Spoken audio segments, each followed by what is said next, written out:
મા અંબાના નવરાત્રિના 9 દિવસ એ આપણા સૌ ગુજરાતીઓ માટે આસ્થાના સૌથી મોટા દિવસો હોય છે. મા અંબાના પરમ ભક્તો ગુજરાતના ખૂણે ખૂણે વર્ષો વર્ષથી આદિ અનાદિ કાલથી ગરબાની આપણી આ પરંપરા છે. મારી ઉંમર ને મારાથી મોટી ઉંમરના અનેક લોકો એવા હશે કે જેને વર્ષો વર્ષથી મોડી રાત વહેલી સવાર સુધી ગરબા રમ્યા હોય. ત્યારે શેરી ગરબા હતા, આજે ગરબાનો રૂપ બદલાયો છે. આ ગરબા એ આપણી સૌની આસ્થાનું સૌથી મોટું કેન્દ્ર છે. આજે મા અંબાના ચરણોમાં વંદન કરીને મારી એક ગુજરાતની દીકરી જોડે ચાલે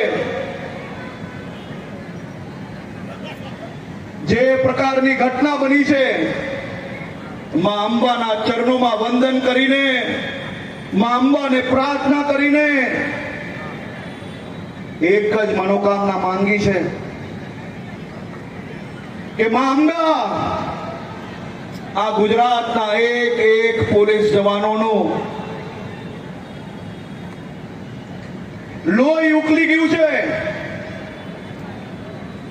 આ દરિંદો દુનિયાના કોઈ બી ખૂણે જઈને છુપાય, પણ આ ગુજરાત પોલીસની મહેનત પર મા અંબા શક્તિ આપજે, આશીર્વાદ આપજે અને વહેલાથી વહેલા મારી ગુજરાતની દીકરી પર જે પ્રકારની ઘટના થઈ છે એને પકડવા માટે કંઈક ને કંઈક શક્તિ આપજે.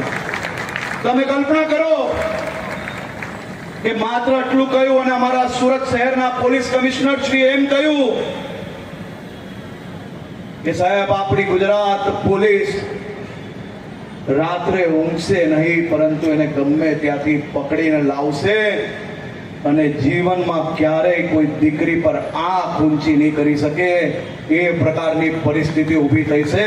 એવો અમે તમને એમ કે પોલીસ તરીકે વાદો આપીએ છીએ.